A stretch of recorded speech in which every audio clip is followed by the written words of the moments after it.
नमस्कार मित्रों, अपन BSc second year में वेक्टर कैलकुलस पढ़ रहे थे। वेक्टर कैलकुलस में अवकलन चल रहा था। अवकलन में एक थ्योरम अपन ने पढ़ ली थी, सेकंड थ्योरम देख रहे हैं। नेक्स्ट देखो, बीएससी सेकेंड ईयर में पढ़ रहे हैं थ्योरम नंबर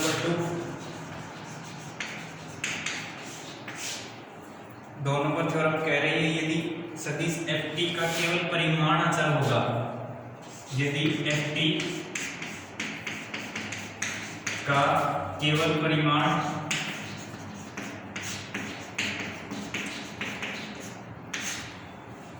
अचर होगा, यदि और केवल यदि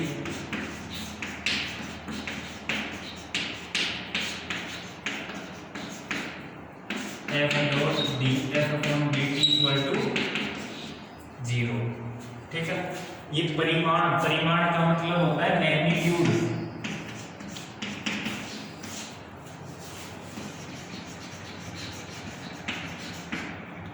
जब परिमाण की बात करें तो मैग्नीट्यूड की बात करता है। ठीक है, क्या कह रहा है, यदि ft का केवल परिमाण अचर होगा, परिमाण यानी कि magnitude of f।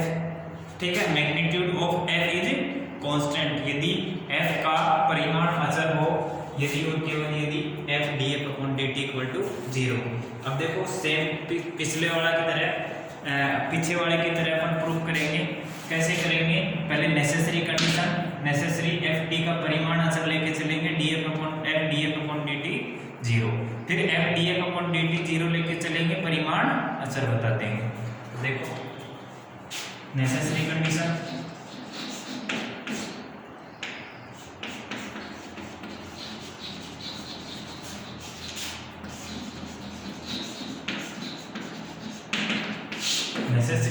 Necessary condition क्या कहती है, माना ft का परिमाण अचर है,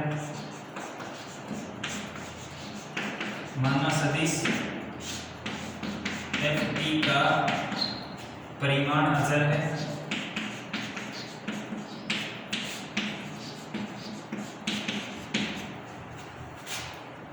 इसलिए f का मैग्नीट्यूड इक्वल टू अचर, अतः d अपॉन dt f का मैग्नीट्यूड इक्वल टू 0। अब देखो हम जानते हैं, क्या जानते हैं, f वेक्टर का मैग्नीट्यूड स्क्वायर इक्वल टू होता है f डॉट f, यानी कि मैग्नीट्यूड स्क्वायर इक्वल टू होता है f डॉट f, मैग्नीट्यूड का स्क्वायर इक्वल टू होता है f डॉट f। अब यहां से देखो,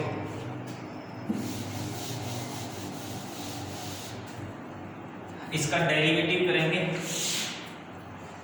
f dot f equal to magnitude of f square d upon dt, f dot f equal to d upon dt magnitude of f का square. दोनों तरफ डेरिवेटिव कर दिया, t के रेस्पेक्ट में डेरिवेटिव करेंगे। अब देखो यहाँ से डेरिवेटिव इसका करेंगे, इसका डेरिवेटिव करेंगे तो क्या आएगा, पहले का डेरिवेटिव दूसरा कांस्टेंट प्लस दूसरे का डेरिवेटिव पहला कांस्टेंट। तो देखो पहले का डेरिवेटिव पहला कांस्टेंट रखेंगे f, दूसरे का derivative df upon dt plus दूसरे को एज इट इज रखेंगे f, पहले का डेरिवेटिव df अपॉन dt, यानी कि f df अपॉन dt दोनों सेम हो गए, प्लस का साइन है तो 2 हो जाएंगे। ठीक है, तो 2f df अपॉन dt। अब राइट साइड में देखो, राइट साइड में क्या होगा, f स्क्वायर है, f डॉट का स्क्वायर है, तो स्क्वायर की वजह से 2 बार d अपॉन dt और ये f का मैग्नीट्यूड। ठीक है, f का मैग्नीट्यूड। ठीक है, अब देखो मैग्नीट्यूड, अब ये देखो ft के केवल परिमाण अचर होगा।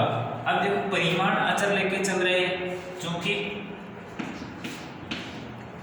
d अपॉन dt f का magnitude equal to 0, d upon dt f का मैग्नीट्यूड 0 है, तो 2d अपॉन dt f का मैग्नीट्यूड ये भी 0 आएगा, तो 2f df upon D T equal to 0 आएगा और D F upon D F upon D T equal to 0।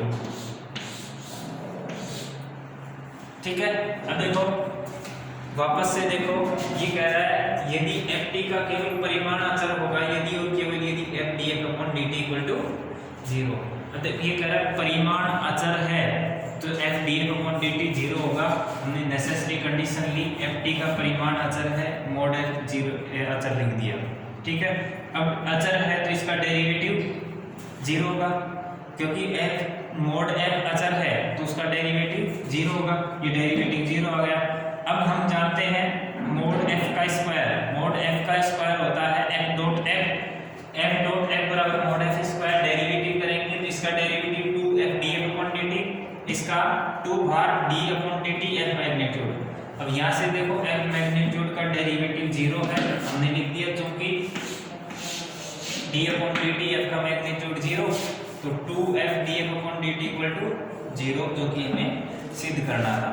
अब देखो वापस से सफिशिएंट कंडीशन, मैं इसको मिटा के वापस सफिशिएंट कंडीशन लिखूंगा कि F D F upon D T equal to 0, this implies F T का मोड अचर है। देखो वापस से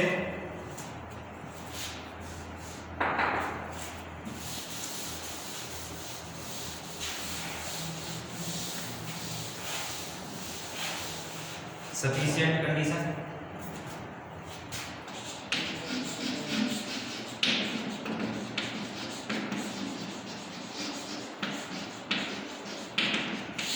सफिशिएंट कंडीशन क्या कहती है, माना सदिश एफ टी इस तरह का है, इस प्रकार है कि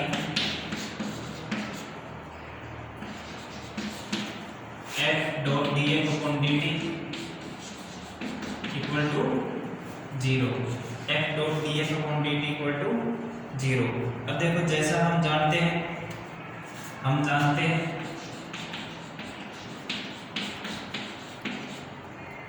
d upon D T F dot F बराबर d upon D T F का मोड स्क्वायर।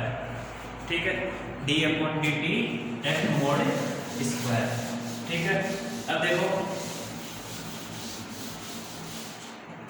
इसका डेरिवेटिव क्या होगा, इसका derivative 2f df upon dt, इसका डेरिवेटिव 2f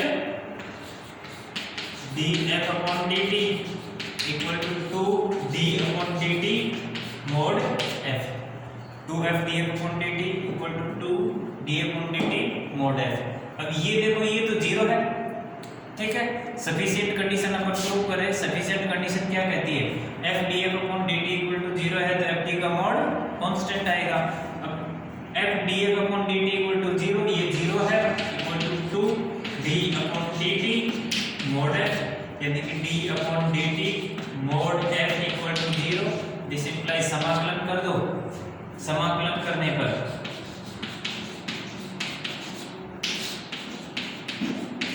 समाकलन करेंगे तो d upon D T mode f का समाकलन क्या आएगा, f का मोड इक्वल टू, अच्छा ठीक है, f का मोड अचर होगा। ठीक, यानी कि एफ टी का परिमाण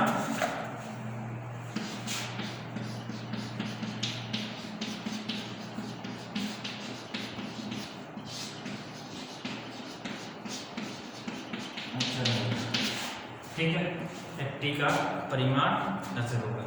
वापस से देखो F D F upon D T 0 है, एफ टी का परिमाण अचर, ये हमें प्रूव करना है। F D F upon D T जैसा हमने नेसेसरी कंडीशन में लिया था, F dot F equal to mod F square, उसका डेरिवेटिव हमने डेरिवेटिव उठाया, डेरिवेटिव कर दिया इसका, ये एफ डॉट का स्क्वायर डेरिवेटिव किया, डेरिवेटिव करने के बाद F dot D 2f df upon dt 2d upon dt f mod का स्क्वायर, ये 0 और ये d upon dt f mod, f mod का डेरिवेटिव 0, डेरिवेटिव 0 है तो समाकलन करेंगे तो इंटीग्रेशन अचर आ जाएगा, कांस्टेंट समाकलन है वो अचर होगा, और मोड n अचर है तो परिमाण केवल अचर होगा। यही हमें प्रूव करना था। ठीक है, अब देखिए नेक्स्ट थर्ड थ्योरम है वो अपन बाद में देखेंगे। पहले एग्जाम्पल फर्स्ट देखिए। एग्जाम्पल फर्स्ट,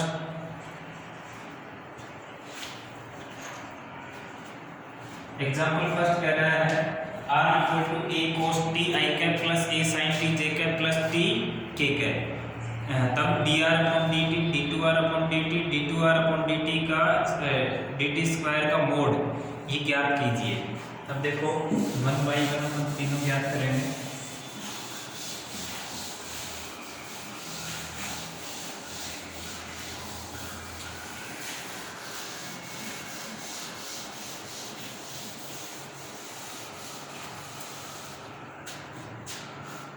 एग्जाम्पल फर्स्ट है,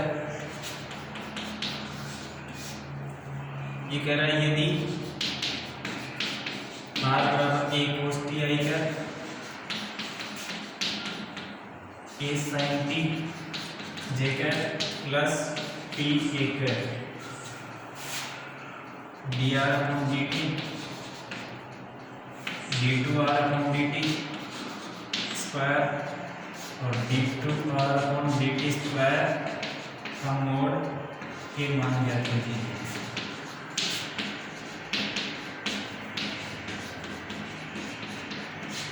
के मान ज्ञात कीजिए। अब देखो दिया है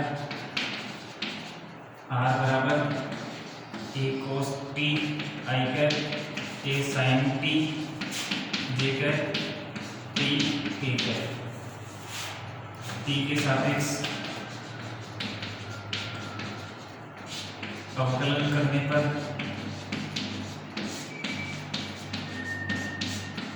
अब आपको अवकलन सिखाने की जरूरत नहीं है, सबको अवकलन आता है। r का t के सापेक्ष dr अपॉन dt हमें निकालना क्या है, dr अपॉन dt निकालना है, यानी कि t के सापेक्ष अवकलन करना है।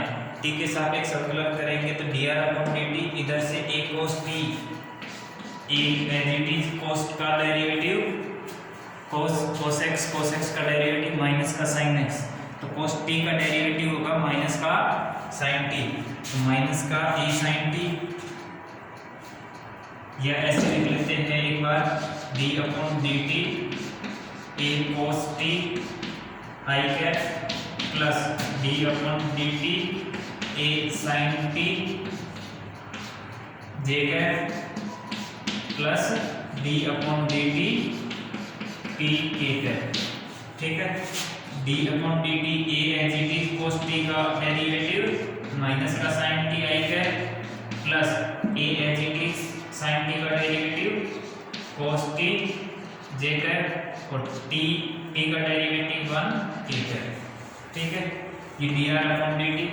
अब dr अपॉन dt का पुनः t के सापेक्ष अवकलन करने पर dr अपॉन dt का पुनः t के सापेक्ष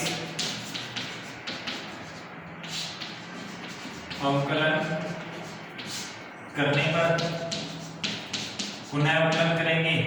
देखो d2r अपॉन dt स्क्वायर निकालना है, dr अपॉन dt का डेरिवेटिव करेंगे t के सापेक्ष, तो d2r upon dt square dr upon dt अपने पास ये है, तो d2r upon dt square equal to d upon dt और माइनस का a sin t i cap plus d upon dt a cos t j cap plus d upon dt k cap. ठीक है, तो equal to d upon dt a minus का a as it is sin t का derivative cos t i cap plus a as it is cos t का derivative minus का sin t minus का sin t j cap और k cap का derivative 0। ठीक है, अब क्या निकालना है next, d2r upon dt square का मैग्नीट्यूड, तो d2r अपॉन dt स्क्वायर का मैग्नीट्यूड इक्वल टू होता है अंडर रूट में अंडर रूट आई के साथ आई का गुणा क्या है a cos t, तो माइनस a cos t का square minus a cos t का होल स्क्वायर प्लस j का गुणा माइनस का a sin t, तो माइनस का a sin t का स्क्वायर प्लस a कैप का गुणा 0, तो 0 का स्क्वायर, ठीक है, equal to a square cos square t और इधर a square sin square t, a square मैंने बाहर ले लिया cos square t plus sin square t, cos square t plus sin square t का मान 1 इक्वल टू हो गया a स्क्वायर का अंडर रूट और इक्वल टू a, ठीक है। तो d2r अपॉन dt स्क्वायर का मैग्नीट्यूड हो गया a, ठीक है। हमने क्या किया, r का मान दे रखा है, t के रिस्पेक्ट में डेरिवेटिव करना है, t के रिस्पेक्ट में derivative, d2r upon dt square निकालना है, पुनः इसी का डेरिवेटिव कर दिया t के रिस्पेक्ट में d2r upon dt square, magnitude निकालना है d2r अपॉन dt स्क्वायर का, तो d2r अपॉन dt स्क्वायर अपने पास है, मैग्नीट्यूड के लिए क्या करते हैं i का गुणांक का स्क्वायर प्लस j के गुणांक का स्क्वायर प्लस k के गुणांक का स्क्वायर का अंडर रूट, ठीक है। अंडर रूट के अंदर जो भी है उसको कैलकुलेट कर लिया, सो कैलकुलेट करने के बाद अपने पास आया है a, ठीक है। ये पहला एग्जांपल अपना कंप्लीट हो गया है। Next second example, r equal to t cube i minus cos t j plus t square plus 1 k cap, ठीक है। dr अपॉन dt और d2r अपॉन dt स्क्वायर निकालना है, dr अपॉन dt का मान t के रिस्पेक्ट में derivative, d2r upon dt square का मान t के रिस्पेक्ट में डेरिवेटिव, पुनः t के रिस्पेक्ट में डेरिवेटिव। आसान सवाल है, आपको खुद को करना है। Third example, a equal to है t square i minus t j cap plus 2t plus 1 k cap और b का मान है 2t i plus j minus t k cap. अपने को प्रूव करना है d upon dt a dot b और d upon dt a cross b, ठीक है। तो मैं एक बार a डॉट b और a क्रॉस b सिखा देता हूँ कैसे निकालना है, फिर आपको आगे खुद करना है।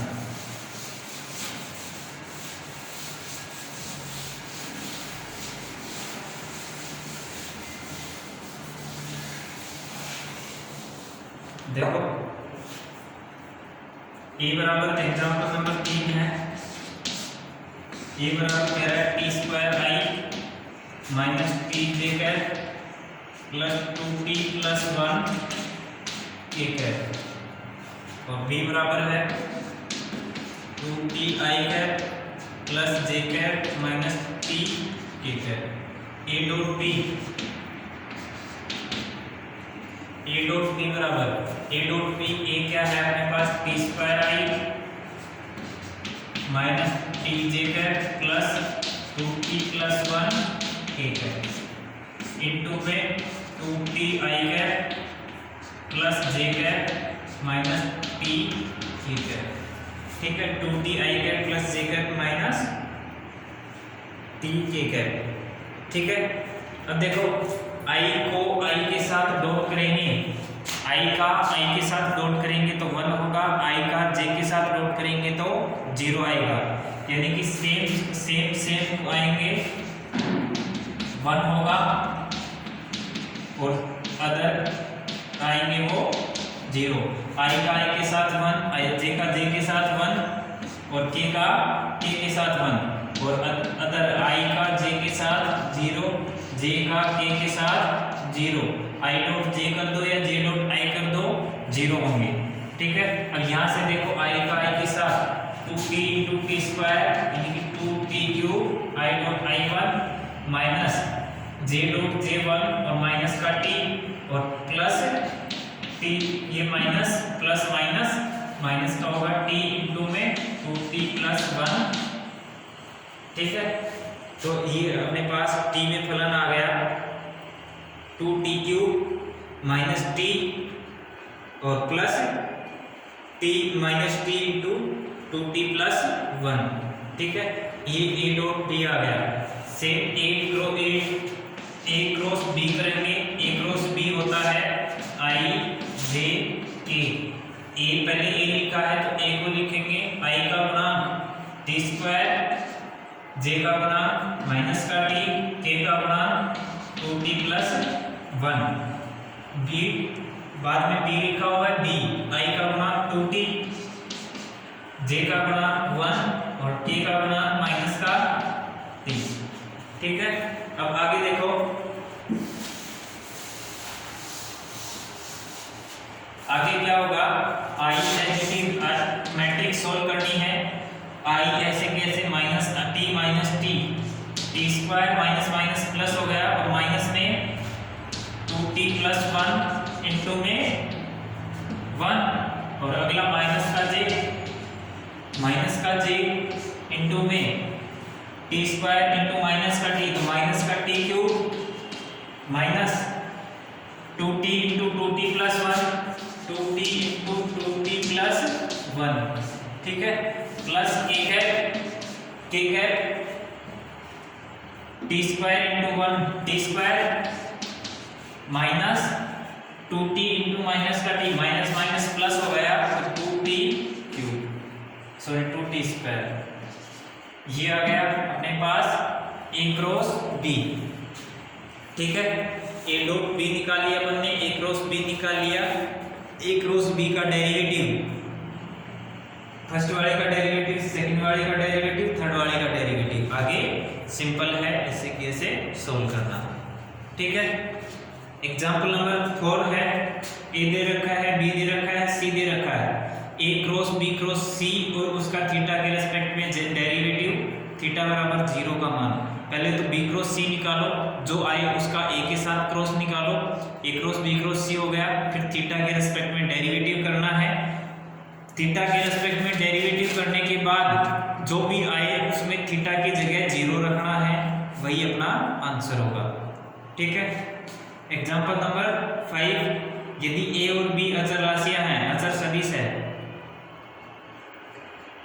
यदि ए और बी अचर सदिश है, n कोई अचर है और r अदिश चर t का ऐसा सदिश फलन है कि r बराबर cos nt a plus sin nt b, तो दिखाओ कि d2r upon dt square plus n square r equal to 0 और r cross dr upon dt बराबर n a क्रॉस b। अब देखो r दे रखा है, dr अपॉन dt, t के रेस्पेक्ट में डेरिवेटिव निकालेंगे, t के रेस्पेक्ट में डेरिवेटिव निकालेंगे। a और b तो कांस्टेंट है, साइन का cos nt का माइनस का sin nt और sin nt का cos nt। पुनः डेरिवेटिव करेंगे, डेरिवेटिव करने के बाद जैसा प्रूव करवा रहा है वैसा अपने पास आ जाएगा। ठीक है, next r cross dr upon dt, r अपने पास है, dr अपॉन dt अभी डेरिवेटिव किया था, तो दोनों का डेरिवेटिव कर दो। i j के मैट्रिक्स की हेल्प से सॉल्व कर देना, n cross n dot a cross b आ जाएगा। ठीक है, r cross dr upon dt equal to n into a cross b। ठीक है, उम्मीद करते हैं समझ में आया होगा। आगे अपन नेक्स्ट लेक्चर में देखेंगे। धन्यवाद।